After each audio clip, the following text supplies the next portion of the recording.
حضرت ابو سعید خدری کہتے ہیں کان النبی صلی اللہ علیہ وسلم اشد حیاء من العذراء فی خدریها، اللہ کے پیارے نبی صلی اللہ علیہ وسلم ایک کنواری لڑکی سے بھی زیادہ شرم و حیا والے تھے.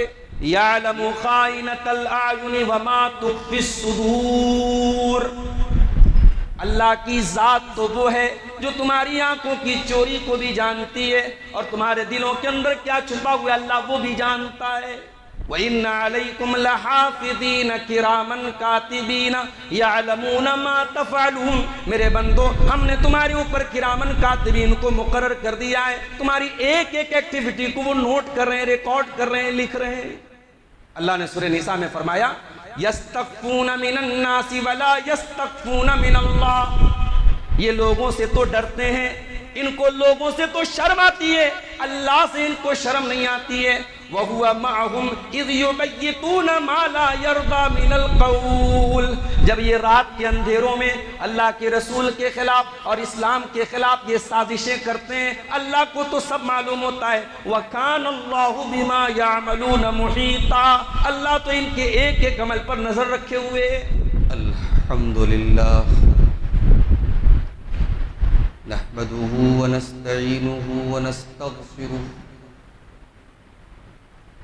ونعوذ بالله من شرور انفسنا ومن سیئات اعمالنا، من يهده الله فلا مضل له ومن يضلل فلا هادي له، واشهد ان لا اله الا الله وحده لا شريك له، واشهد ان محمدا عبده ورسوله. يا ايها الذين امنوا اتقوا الله حق تقاته ولا تموتن الا وانتم مسلمون. يا ايها الناس اتقوا ربكم الذي خلقكم من نفس واحدة وخلق منها زوجها وبث منهما رجالا كثيرا ونساء، واتقوا الله الذي تساءلون به والأرحام إن الله كان عليكم رقيبا.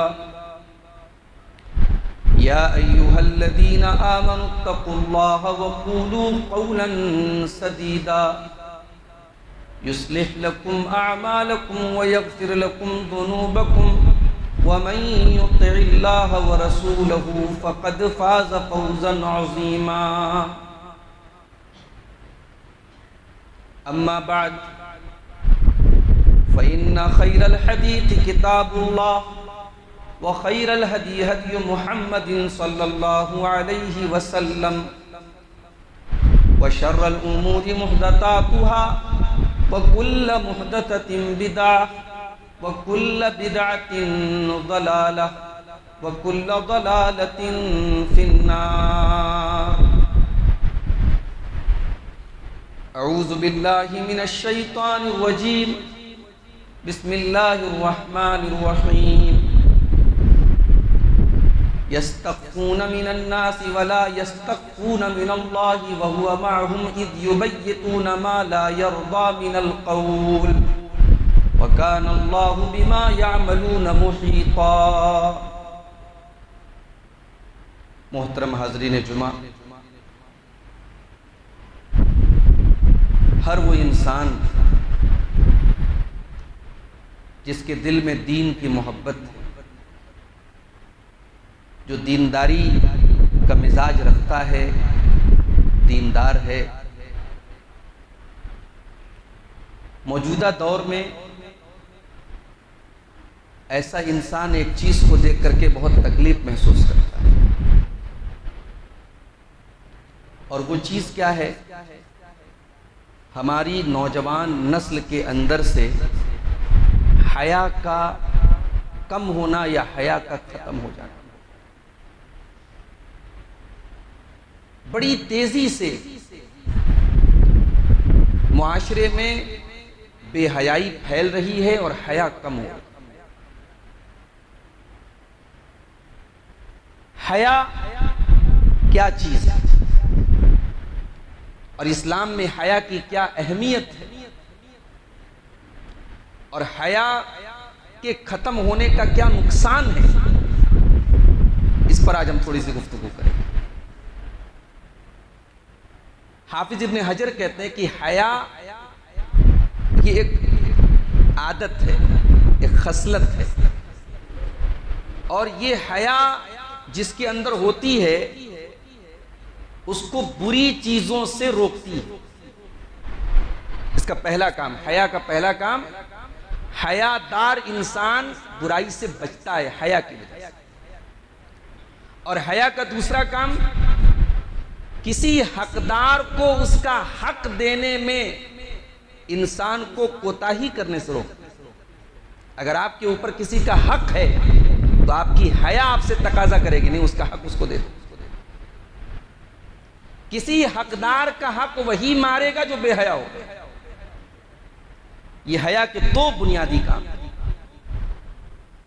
ایک کام تو یہ ہے کہ برائی سے روکتی ہے، اور دوسرا کام یہ ہے کہ انسان کو حقدار کے حق کے سلسلے میں کوتاہی سے روکتی ہے۔ اب یہ جو حیا ہے اس کا اسلام میں کیا درجہ ہے؟ اللہ کے پیارے نبی صلی اللہ علیہ وسلم فرماتے ہیں الحیاء شعبۃ من الایمان۔ اگر ایمان ایک پیڑ ہے، ایک درخت ہے، تو ظاہر ہے کہ ایک پیڑ کی الگ الگ شاخائیں ہوتی ہیں، الگ الگ برانچز ہوتی ہیں، تو ایمان کے اس پیڑ کی ایک برانچ حیا ہے۔ اور ایک دوسری حدیث میں اللہ کے نبی فرماتے ہیں الحیاء من الایمان، حیا ایمان کا ایک پارٹ ہے، ایک حصہ ہے۔ ایمان حیا کے بغیر انکمپلیٹ ہے، ادھورا ہے۔ ایمان کمپلیٹ نہیں ہو سکتا جب تک کہ انسان کے اندر حیا۔ ایک اور حدیث میں اللہ کے نبی صلی اللہ علیہ وسلم فرماتے ہیں الحیاء مفتاح کل خیر، حیا ہر اچھی چیز کی، ہر بھلائی کی چابی ہے۔ انسان اگر حیادار ہے تو ہر اچھا کام کر سکتا ہے، اور بے حیا ہے تو ہر برا کام کر سکتا ہے۔ حیا بھلائی کی چابی۔ آج ہم اور آپ جسم کے اوپر بہت محنت کر رہے ہیں، لڑکیاں عورتیں میک اپ پر کتنی محنت کر رہی ہیں، کپڑے پر کتنی محنت کر رہی ہیں۔ ایک مرد یا ایک عورت کتنا بھی خوبصورت کیوں نہ ہو، اگر اس کے اندر حیا ہے تب تو واقعی میں وہ خوبصورت ہے، اور حیا نہیں ہے تو دنیا کی نظر میں وہ کتنا ہی اسمارٹ اور خوبصورت ہو، اللہ کی نظر میں وہ عیبدار ہے۔ اللہ کے نبی فرماتے ہیں ما یکون الحیاء فی شیء الا زانہ، حیا جس چیز کے اندر ہوتی ہے حیا اس کو سجا دیتی ہے، اور حیا جس چیز سے نکل جائے اس کو عیبدار کر دیتی ہے، اس کو خراب کر دیتی ہے۔ ہمارے پیارے نبی صلی اللہ علیہ وسلم بڑے حیا والے تھے۔ ربیع الاول کا مہینہ چل رہا ہے، اللہ کے نبی کی پیدائش کی باتیں ہو رہی ہیں، آپ کی پیدائش کا جشن منایا جا رہا ہے، اور افسوس کی بات یہ ہے کہ اس نبی کی پیدائش کی خوشی کے نام پہ بے حیائی ہو رہی ہے، جس نبی کے بارے میں حضرت انس ابن مالک کہتے ہیں کہ میں نے اللہ کے نبی سے زیادہ شرم و حیا والا کسی کو نہیں۔ حضرت ابو سعید خدری کہتے ہیں کان النبی صلی اللہ علیہ وسلم اشد حیاء من العذراء فی خدریها، اللہ کے پیارے نبی صلی اللہ علیہ وسلم ایک کنواری لڑکی سے بھی زیادہ شرم و حیا والے تھے۔ بے حیائی کی کوئی بات، بے حیائی کا کوئی کام نبی کی ذات سے ہونا تو بڑی دور کی بات ہے، نبی کے سامنے اگر ہو جائے تو نبی برداشت نہیں کر سکتے۔ کنواری لڑکی سے زیادہ شرم و حیا والے۔ اور یہ جو حیا ہے یہ اللہ تعالیٰ کی بھی ایک خوبی ہے، اللہ بھی حیا کرتا ہے۔ آئیے وہ حدیث بھی آپ کو پڑھ کے سنا دیتا ہوں۔ اللہ کے پیارے نبی فرماتے ہیں ان اللہ حی کریم یستحیی اذا رفع العبد الیہ یدیہ ان یردہما صفرا خائبتین، بے شک اللہ تعالیٰ بہت حیا والا ہے، بہت کرم والا ہے۔ دیکھیں اللہ کی حیا الگ ہے۔ کبھی کبھی انسان کی حیا اس کی کمزوری کی دلیل ہوتی ہے، انسان کسی اچھے کام میں بھی شرما جاتا ہے، کسی صحیح بات کو بیان کرنے میں بھی شرما جاتا ہے، مگر اللہ کی حیا کمزوری نہیں ہے، اللہ کی حیا بھی اس کی خوبی ہے۔ اللہ کی حیا بندوں کے جیسی نہیں ہے، جیسے اللہ کا ہاتھ بندوں کے جیسا نہیں ہے، اللہ کا چہرہ بندوں کے جیسا نہیں ہے، اللہ کا دیکھنا بندوں کے جیسا نہیں ہے، اللہ کا علم بندوں کے جیسا نہیں، ویسے اللہ کی حیا بھی بندوں کے جیسی نہیں۔ تو اللہ تعالی حیا والا ہے، اور بندہ جب اللہ کی بارگاہ میں ہاتھ اٹھاتا ہے تو بندے کو خالی ہاتھ لوٹاتے ہوئے اللہ کو حیا ہے۔ مطلب یہ ہے کہ اللہ تعالیٰ کا کرم اور اس کی شان یہ ہے کہ بندہ اگر اللہ کی بارگاہ میں سچے دل سے ہاتھ اٹھائے تو اللہ ضرور اس کی دعا کو قبول کرے۔ تو یہ حیا اللہ تعالیٰ کی بھی ایک صفت ہے۔ آج ہمارے معاشرے سے سب سے زیادہ اگر کوئی چیز ختم ہو رہی ہے تو وہ حیا ختم ہو رہی ہے۔ انسان کے اندر اگر تھوڑی بہت حیا ہے بھی تو انسانوں سے حیا کرتا ہے، انسان اللہ سے حیا نہیں کرتا۔ دکان میں مکان میں سی سی ٹی وی کیمرہ لگ گیا، ساڑی کی گدیوں پہ کیمرہ لگ گیا، اس کیمروں کو کہتے ہیں سیکیورٹی کیمرہ۔ کیمرہ لگ گیا تو اب چوری نہیں ہوگی، کیمرہ لگ گیا تو اب کوئی غلط کام کرنے والا ہوشیار ہو جائے گا کہ نہیں صاحب ان کے یہاں پہ کیمرہ لگاؤ۔ یہی تو مقصد ہے کیمرے کا، جبکہ یہ کیمرے انسان کے بنے ہوئے کیمرے، یہ کیمرے خراب بھی ہو سکتے ہیں۔ ان کے کیمرے کے اندر جو چیز اسٹور ہو رہی ہے، جو ڈاٹا ریکارڈ ہو رہا ہے، اس کی ایک ویلیڈیٹی ہوتی ہے، 1 مہینہ، 40 دن، 2 مہینہ، اس کے بعد وہ سارا ڈاٹا ختم۔ اللہ کا کیمرہ تو 24/7 آن ہے میرے بھائی، اور اللہ کے کیمرے کا ڈاٹا کبھی ختم ہونے والا نہیں۔ اللہ کا کیمرہ کیسا ہے؟ یعلم خائنۃ الاعین وما تخفی الصدور۔ اللہ کی ذات تو وہ ہے جو تمہاری آنکھوں کی چوری کو بھی جانتی ہے، اور تمہارے دلوں کے اندر کیا چھپا ہوا ہے اللہ وہ بھی جانتا ہے۔ حضرت لقمان اپنے بچے کو نصیحت کرتے ہوئے کہتے ہیں، یا بنی انہا ان تک مثقال حبۃ من خردل فتکن فی صخرۃ او فی السماوات او فی الارض یأتی بہا اللہ۔ اے میرے بچے، اگر ایک رائی کے دانے کے برابر بھی کوئی چیز ہوگی، کسی چٹان کے نیچے ہوگی، آسمانوں میں کہیں ہوگی، زمین پہ کہیں ہوگی، یاتی بہا اللہ، قیامت کے دن اللہ تعالیٰ اس کو بھی سامنے لے آئے گا۔ ان اللہ لطیف خبیر، اللہ تو باریک سے باریک چیزوں کی خبر رکھنے والا ہے۔ اللہ کا علم تو ایسا ہے میرے بھائی، اللہ کا کیمرہ تو ایسا ہے۔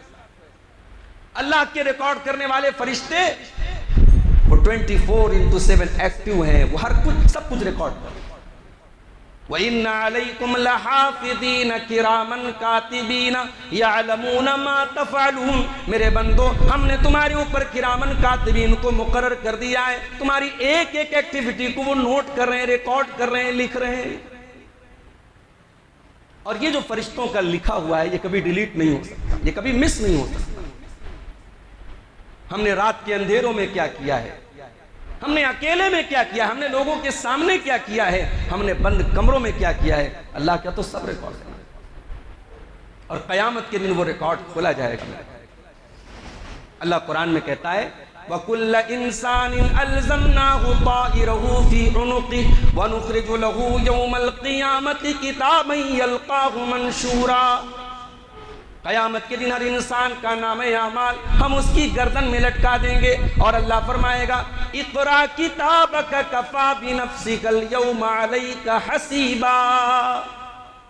میرے بندے، ہم تیرا حساب نہیں لیں گے، یہ تیری کتاب ہے، یہ تیری زندگی بھر کا ریکارڈ ہے، تو بتا دے تیرے ساتھ کیا ہونا چاہیے۔ اللہ کے کیمرے کا ڈر نہیں، انسان کے بنے ہوئے کیمرے سے چوری رک رہی ہے، انسان کے بنے ہوئے کیمرے سے ریپ کے واقعات رک رہے ہیں، مگر اللہ کے کیمرے کا ڈر نہیں ہے۔ اور حالات آپ دیکھ لیں میرے بھائیوں، آج میں غیروں کی بات نہیں کرتا، آج ہماری قوم کے اندر، ہمارے نوجوان مردوں کے اندر، ہماری عورتوں کے اندر دن بدن بے حیائی بڑھ رہی ہے۔ اگر ہمیں لوگوں کا ڈر ہے اور اللہ کا ڈر نہیں ہے تو معاف کیجیے گا، یہ منافق کی نشانی ہے۔ اللہ نے سورہ نساء میں فرمایا یستخفون من الناس ولا یستخفون من اللہ، یہ لوگوں سے تو ڈرتے ہیں، ان کو لوگوں سے تو شرم آتی ہے، اللہ سے ان کو شرم نہیں آتی ہے۔ وَهُوَ مَعَهُمْ إِذْ يُبَيِّتُونَ مَا لَا يَرْضَى مِنَ الْقَوْلِ. جب یہ رات کے اندھیروں میں اللہ کے رسول کے خلاف اور اسلام کے خلاف یہ سازشیں کرتے ہیں، اللہ کو تو سب معلوم ہوتا ہے. وَكَانَ اللَّهُ بِمَا يَعْمَلُونَ مُحِيطًا. اللہ تو ان کے ایک ایک عمل پر نظر رکھے ہوئے. عجیب بات ہے، اللہ سے شرم نہیں، لوگوں سے شرم. یہ منافق کی پہچان بتائی اللہ نے. ایک مرتبہ اللہ کے نبی نے صحابہ سے کہا استحیوا من اللہ حق الحیاء. اے میرے صحابہ، اللہ سے اتنا شرم کرو، اتنی شرم کرو جتنی شرم کرنے کا حق ہے. اللہ سے اتنی حیا کرو جتنی حیا کرنے کا حق ہے. صحابہ نے پوچھا اے اللہ کے نبی، اللہ کا شکر ہے ہم لوگ اللہ سے شرم کرتے ہیں، اللہ سے حیا کرتے ہیں. آپ نے فرمایا نہیں، تم لوگ اللہ سے شرم کرتے ہو مگر میرے کہنے کا مقصد کچھ اور ہے. اے میرے صحابہ، اللہ تبارک و تعالیٰ سے شرم کرنے کا اور حیا کرنے کا مطلب یہ ہے ان تحفظ الراس وما وعا والبطن وما حوا ولتذكر الموت والبلا ومن اراد الدنيا والآخرة ومن ترك زینت الدنیا والآخرہ. آپ نے فرمایا چار چیزیں جس کے اندر ہیں وہ اللہ سے شرماتا ہے. پہلی چیز ان تحفظ الراس وما وعا، کہ سر کی حفاظت کرو اور سر کے اندر جتنی چیزیں ان کی حفاظت. سر کے اندر آنکھیں ہیں، آنکھوں کی حفاظت. آنکھوں سے نازیبا چیزیں، غلط چیزیں دیکھنے کا موقع ملے تب بھی نظر انداز کرو. ضروری نہیں ہے کہ بے حیائی کا کوئی منظر، کوئی فضول چیز، کوئی نازیبا چیز تمہاری نظروں سے گزرے تو تم ٹک ٹکی باندھ کے دیکھو. مومن کی پہچان یہ وَإِذَا مَرُّوا بِاللَّغْوِ مَرُّوا كِرَامًا. مومن ایسا نہیں اسی سماج کا قصہ ہوتا ہے. ایسا نہیں کہ مومن کسی الگ دنیا میں رہتا ہے، اسی سماج میں رہتا ہے. مومن کے سامنے لغو چیزیں، نازیبا چیزیں، حرام چیزیں بھی اس کے سامنے سے گزرتی ہیں مگر مومن اس کے اندر انوالو نہیں ہوتا ہے، اس کے اندر شامل نہیں ہوتا ہے، وہ شرافت سے گزر جاتا ہے. تو سب سے پہلے آنکھوں کی حفاظت. اور یہ آنکھیں جو ہے نا، یہ برائی کا پہلا اسٹیپ ہوتی ہے. اسی لیے اللہ تعالیٰ نے شرمگاہ کی حفاظت کے پہلے آنکھوں کی حفاظت کا ذکر. قُلْ لِلْمُؤْمِنِينَ يَغُضُّوا مِنْ أَبْصَارِهِمْ وَيَحْفَظُوا فُرُوجَهُمْ. اے نبی، مومن مردوں سے کہہ دیجئے اپنی نگاہوں کو پست رکھیں اور اپنی شرمگاہ کی حفاظت کریں. اور آج انٹرنیٹ کے دور میں، موبائل کے دور میں یہ سب سے بڑا چیلنج ہے ایک نوجوان کے، اپنی آنکھوں کی حفاظت. کون دیکھنے جا رہا ہے بھئی؟ آپ کیا دیکھ رہے ہیں؟ موبائل، انٹرنیٹ ہے، ڈاٹا آن ہے، آپ کا موبائل ہے، آپ کی اسکرین ہے، آپ کا کمرہ ہے، آپ کا بیڈ روم ہے. آپ کیا دیکھ رہے ہیں، کیا سن رہے ہیں، کون جانتا ہے؟ ایک ہی طاقت ہے جو آپ کو غلط چیزوں کو دیکھنے سے روک سکتی ہے، اللہ کا ڈر ہے. اللہ کے نبی کہہ رہے سر کی حفاظت کرو، اور سر کے اندر جتنی چیزیں، سر کے اندر آنکھ ہے، آنکھ کی حفاظت کرو. سر کے اندر کان ہے، کان کی حفاظت. اس کان کو بری چیزوں کو سننے سے روکو.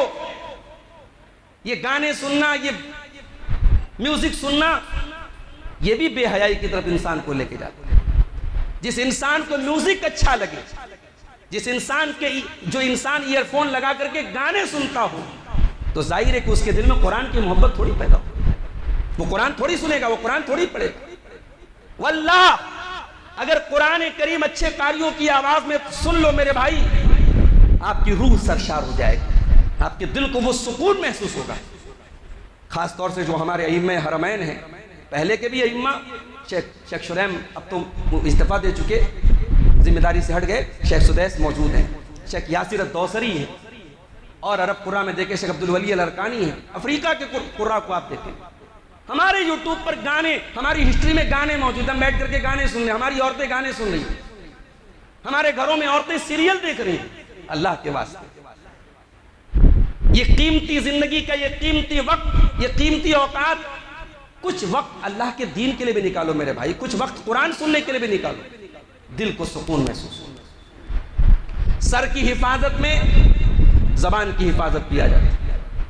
ہمارے یہاں بعض لوگ گالی گلوچ بڑے آرام سے دے دیتے، بات بات میں گالی دیتے، اور یہ سمجھتے ہیں صاحب ہم بڑے ہمتی ہیں، ہم بڑے ڈھیٹ ہیں. ہم بڑے جرأت والے ہیں. تم جرأت والے نہیں، تم ہمتی نہیں، تم بے حیا ہو. معاف کیجئے گا، بعض لوگ اپنی بد زبانی کو اپنی صاف گوئی سمجھتے ہیں. کہتے صاحب ہم تو دل میں نہیں رکھتے، جو رہتا ہے منہ پہ صاف بول دیتے ہیں. یہ کوئی اچھی بات نہیں. جو منہ پہ، جو آپ کے دل میں آئے وہ منہ سے نکال دے، یہ کوئی اچھی بات نہیں. یہ کوئی اچھی بات نہیں ہے. اسلام کا تقاضا نہیں، یہ انسانیت کا تقاضا نہیں ہے. یہ صاف گوئی نہیں ہے، یہ بدتمیزی ہے، یہ بےہودہ گوئی ہے، یہ بد زبانی ہے جس کو آپ صاف گوئی کا نام دے دیں. بات بات پہ گالی دے دینا، کسی کے ایمان کا فیصلہ کر دینا، کسی کی عزت اتار دینا. بھئی تم ہو کون؟ تمہاری اوقات کیا ہے؟ انسان اپنی بے حیائی کو صاف گوئی کہہ رہا ہے. اپنی زبان پر انسان کو کنٹرول کرنا.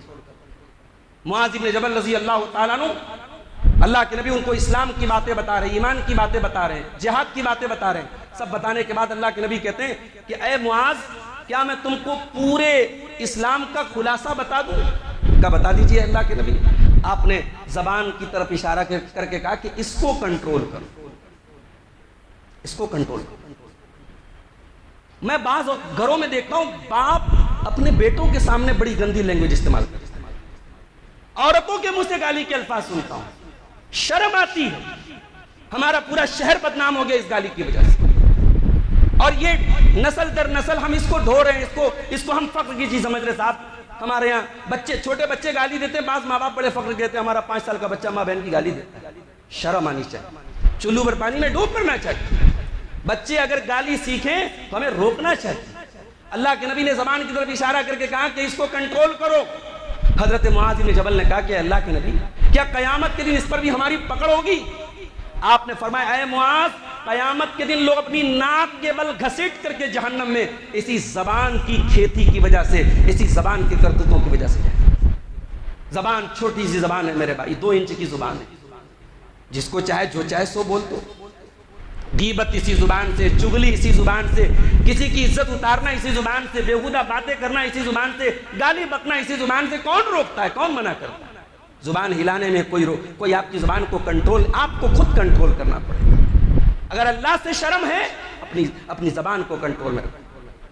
اور پھر اسی سر کے اندر دماغ بھی ہے، دماغ کو بھی کنٹرول رکھو. دماغ کو کنٹرول نہیں رکھو گے، آج حالات کیا ہے؟ بڑی تیزی سے جو نوجوان لڑکے، ہمارے نوجوان لڑکیاں جو کالجوں میں پڑھ رہی ہیں، یونیورسٹیز میں پڑھ رہی ہیں، ہائر ایجوکیشن حاصل کر رہی ہیں، ان کی تعلیم، ان کی دنیا کی ترقی اپنی جگہ ہے. اس سے نہ ہمیں کوئی بیر ہے، نہ ہم اس کے خلاف. مگر یہ کہاں کی عقل مندی ہے کہ آپ نے دنیا کی تعلیم سیکھ لی، آپ نے ہائر ایجوکیشن حاصل کر لی، تو آپ کو اسلام میں کیڑے نظر آنے لگے. بڑی تعداد میں ہمارے نوجوان لڑکے لڑکیاں اسلام کے بارے میں ڈاؤٹس میں مبتلا ہو رہے ہیں. قرآن پہ شک ہو رہا ہے، شریعت کی صحیح حدیثوں پر شک ہو رہا ہے، لاجک کے ذریعے اسلام کو حل کیا جا رہا ہے. آپ کی عقل کا ایک دائرہ ہے. قرآن و حدیث اللہ کی وحی کے ذریعے نازل ہوئی، اور وحی اور عقل میں اگر ٹکراؤ ہو تو ہم وحی کو مقدم کریں گے، عقل کو مقدم نہیں کریں گے. شریعت آپ کی لاجک سے نہیں چلے گی. حضرت علی کا بڑا مشہور قول ہے کہ اگر دین کی بنیاد لاجک پر ہوتی، دین کی بنیاد عقل پر ہوتی، تو موزے پر مسا نیچے ہوتا، اوپر نہ ہوتا. گرد و غبار تو نیچے لگتا ہے، اوپر کیوں مسا ہو رہا ہے؟ تو دین آپ کی لاجک سے نہیں چلے. تو اپنے دماغ کو کنٹرول رکھیے. جہاں آپ کا دماغ بہکنے لگے، اسلام کے خلاف ڈاؤٹ پیدا ہونے لگے، قرآن پر شک پیدا ہونے لگے، عذاب قبر آپ کو سمجھ میں نہ آئے، قیامت آپ کو سمجھ میں نہ آئے، نبی کی حدیثیں آپ کو سمجھ میں نہ آئے، اعوذ باللہ من الشیطان الرجیم پڑھیے. شیطان آپ کے دماغ پہ چڑھ رہا ہے. قرآن ایمان والوں کی پہلی صفت بیان کرتا ہے، الذین یؤمنون بالغیب. جنت کو ہم نے نہیں دیکھا، جہنم. آج حوروں کا مذاق اڑایا جا رہا ہے صاحب، فلمیں بن رہی ہیں حوروں کے اوپر. ہمارے بعض سیدھے سادے مسلمان بھی کہتے ہیں یار یہ حوروں کا کانسیپٹ سمجھ میں نہیں آتا. ایک خاتون ہمارے پڑوسی ملک کی ٹی وی چینل پر ایک مولانا سے کہتی ہے صاحب جنت میں حوروں کی بات آتی ہے، شراب کی بات آتی ہے، میوے کی بات آتی ہے، پھل کی بات آتی ہے. جنت میں شاپنگ مال ہوگا کہ نہیں ہوگا؟ جنت میں لائبریری ہوگی کہ نہیں ہوگی؟ جنت میں ہمارا جی چاہے گا ہم میگزین پڑھیں، کتابیں پڑھیں، وہ سب چیزیں ہوں گی کہ نہیں؟ ارے اللہ کی بندی، قرآن نے جب اتنا کہہ دیا وَفِيهَا مَا تَشْتَهِيهِ الْأَنفُسُ، جنت میں وہ تمام چیزیں ہوں گی جس کی خواہش انسان کرے. ایک خاتون کا بھی یوٹیوب پر کمنٹ آیا میری ایک تقریر کے اوپر. کہ میں جنت میں کسی حور کے ساتھ اپنے شوہر کو نہیں دیکھ سکتی، کوئی طریقہ بتائیے کہ میرے شوہر کو کوئی حور نہ ملے۔ کیا بات ہے، یہ کم علمی کا نتیجہ ہے۔ جنت میں کسی عورت کے اندر اللہ تعالیٰ یہ غیرت رکھے گا ہی نہیں کہ وہ دیکھ کر کے پریشان ہو کہ میرا شوہر کسی حور کے ساتھ۔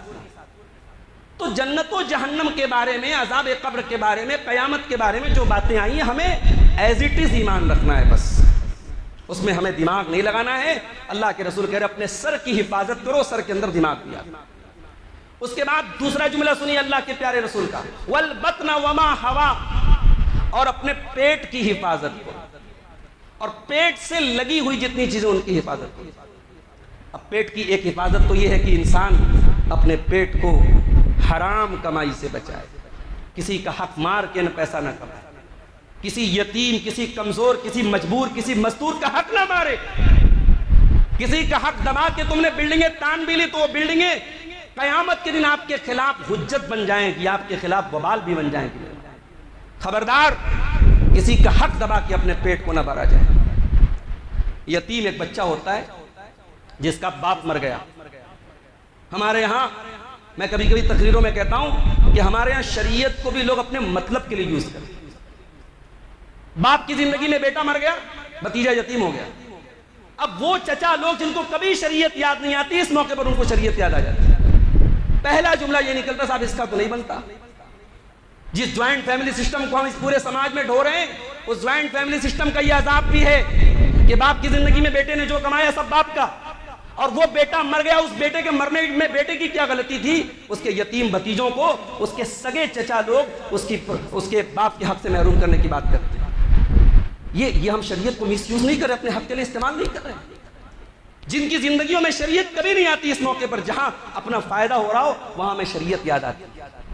یتیم بچہ ہے، آپ کے بھائی کا بیٹا ہے، آپ کا بیٹا یتیم ہوتا تو آپ کیا سوچتے؟ قرآن کریم جب وراثت کے مسائل بیان کرتا ہے تو قرآن کہتا ہے سوچو تمہارے چھوٹے بچے ہوں اور تم مر جاؤ اور تمہاری وراثت میں لوگ بے ایمانی کرے تو تمہیں کیسا محسوس ہو؟ لے خبردار، وراثت کے معاملات میں، زمین و جائیداد کے معاملات میں کسی کا حق مارنے کے پہلے 1000 بار سوچو یہ زمینیں یہی رہ جائیں گی، یہ جائیدادیں یہی رہ جائیں گی، مر کے ہم سب کو قبر میں جانا ہے اور قبر میں بھی حساب دینا اور اللہ کے بھی حساب دینا۔ ان الذين ياكلون اموال اليتامى ظلما انما ياكلون في بطونهم نارا، جو یتیموں کا مال اپنے پیٹ میں بھریں گے، قرآن کہتا ہے جہنم کی آگ سے۔ خبردار، حلال کی کمائی ہمارے گھر میں کم آئے اس پر سکون رکھو میرے بھائیوں۔ حرام کی کمائی سے ہم نے کروڑوں بھی کما لیا لیکن ہمارے لیے وبال بنے گا، دنیا میں بھی بنے گا اور آخرت میں بھی بنے گا۔ اللہ کے رسول کہہ رہے اپنے پیٹ کی حفاظت کرو، اور پیٹ سے ملی ہوئی چیزوں میں شرمگاہ ہے، پیٹ سے ملی ہوئی چیزوں میں ہاتھ ہے، پیٹ میں ملی ہوئی چیزوں سے پیر ہے، ہاتھ کی، پیر کی، شرمگاہ کی حفاظت کرو، ان تمام اعضاء کے غلط استعمال سے بچو۔ اور تیسری چیز اللہ کے رسول فرما رہے ہیں کہ اگر آخرت چاہتے ہو تو دنیا کی زینت کو چھوڑو۔ دنیا کمانا برا نہیں ہے، دنیا میں اچھی زندگی گزارنا برا، لیکن دنیا کو سب کچھ سمجھنا اور آخرت کو بھول جانا یہ برا ہے میرے بھائی۔ ہم جمعہ کی نماز میں ہر جمعہ کو سنتے ہیں، اللہ قرآن میں شکوہ کرتا ہے بل تؤثرون الحیات الدنیا والآخرۃ خیر وابقیٰ، میرے بندو تم دنیا کی زندگی کو ترجیح دیتے ہو جبکہ آخرت کی زندگی زیادہ بہتر اور زیادہ باقی ہے۔ تو میرے عزیزوں، حیا اپنے اندر ہم پیدا کریں۔ عثمان غنی کی حیا کی ضرورت ہے آج میری ماں اور بہنوں، آج افسوس کی بات ہے جب ہم سنڈے کو، اتوار کے دن ہم جب مارکیٹوں میں نکلتے ہیں، کسی پارک کے پاس سے، کسی شاپنگ مال کے پاس سے گزر ہوتا ہے، ایک بڑی تعداد میں مسلمان عورتیں بے حیائی کرتی ہیں، کھلے عام گھوم رہی ہیں۔ اور اس میں بھی اب تو ایک منظر یہ بھی دیکھنے کو بڑی کثرت سے مل رہا ہے کہ مسلمان لڑکی ہے، برقع نشین خاتون ہے، اور ساتھ میں کوئی غیر مسلم نظر آ رہا ہے، کوئی کافر نظر آ رہا ہے، کوئی مشرک نظر آ رہا ہے۔ کہاں گئی ہماری غیرت؟ کہاں گئی ہماری شرم و حیا؟ وہ شرم و حیا کا سبق ہماری بیٹیاں کیوں بھول گئیں؟ ذرا اس پر ہمیں غور کرنے کی ضرورت ہے میرے۔ ہمارے گھروں سے لڑکیاں نقاب میں نکل رہی ہیں، ہم نے گھر سے برقعے اور نقاب میں نکالا ہے، مگر پھر بھی یہ بے حیائی ہو رہی ہے۔ اس کا مطلب کہ حیا ایک الگ چیز ہے اور نقاب ایک الگ چیز ہے۔ ایک عورت گھر سے نقاب میں نکلی ہے، بہت اچھی بات ہے، نقاب اسلام کا ایک پردہ، اسلام کا ایک حکم ہے، ہم نقاب کو یہاں ڈیگریڈ نہیں کر رہے ہیں، مگر نقاب پہن کر کے عورت کا نکل جانا اس بات کی دلیل نہیں ہے کہ وہ حیادار ہے۔ حیا ایک الگ چیز ہے، وہ آپ کو تربیت کرنی پڑے گی، وہ بچپن سے اپنی بچیوں کو بتانا پڑے گا صحیح کیا ہے غلط کیا ہے۔ چھوٹی چھوٹی بچیاں، کلاس 9 10 کی پڑھنے والی بچیاں آج ہمارے پاس رپورٹیں آ رہی ہیں، ان کے بھی افیئرز چل رہے ہیں۔ ایک سماج میں ٹرینڈ چل رہا ہے، جتنے نوجوان لڑکے لڑکیاں ہیں، انسٹاگرام، واٹس ایپ، فیس بک، ان سب چیزوں نے حرام ریلیشن شپ کو حد سے زیادہ بڑھاوا دیا۔ اپنے بچوں کی تربیت کرو میرے بھائیو، اپنے بچوں پر نظر رکھو، خاص طور سے بچیوں کے جو باپ ہیں، بڑی نازک چیز ہے بچیوں کی تربیت۔ اپنی بچیوں کے معاملے میں بڑے محتاط رہو، یہ زمانہ بڑا نازک ہے۔ آپ کی بچیوں کو بدکاری اور زناکاری کے دلدل میں ڈھکیلنے والے شیطان چاروں طرف گھوم رہے ہیں۔ اگر آپ نے اپنی بچیوں کو دین نہیں دیا، اپنے گھر میں دینداری کا ماحول نہیں پیدا کیا، اگر ماؤں نے خود کو شرم و حیا کا پیکر نہیں بنایا، آنے والے زمانے میں اپنی جوان ہونے والی بچیوں کو اس طوفان سے روکنا بڑا مشکل کام ہوگا۔ اللہ سے دعا ہے رب العالمین ہم سب کو شرم و حیا پر قائم رہنے کی توفیق عطا فرمائے۔ اللہ ہمیں اپنے گھروں کی اسلامی تربیت کرنے کی توفیق عطا فرمائے۔ رب العالمین ہمارے وہ نوجوان بھائی بہن جو کسی بھی طریقے کی بے حیائی میں ملوث ہیں، اللہ ان کو جلد سے جلد توبہ کرنے کی توفیق عطا فرمائے۔ ہماری مساجد کے تعلق سے، ہماری اوقاف کے تعلق سے بھی آپ دیکھ رہے ہیں، سن رہے ہیں کہ ارادے اور منصوبے بڑے خراب ہیں اور بڑی بری نظریں ہیں فرقہ پرستوں کی۔ دعا کیجیے اللہ ہماری مساجد کی، ہمارے دینی اداروں کی اور ہماری اوقاف کی جو بھی پراپرٹیز اللہ ان کی حفاظت فرمائے۔ رب العالمین ہر ظالم کے ظلم سے، ہر شریر کے شر سے ہم سب کی حفاظت فرمائے۔ جو ہمیں بیمار ہیں اللہ ان کو شفاء کاملہ عاجلہ عطا فرمائے، جو روزی روٹی سے پریشان ہیں اللہ ان کے کاروبار میں برکت نصیب فرمائے۔ جب تک ہم دنیا میں زندہ رہیں اسلام پر زندہ رہیں اور ہمارا خاتمہ ایمان پر ہو، آمین۔ وآخر دعوانا الحمدللہ رب العالمین۔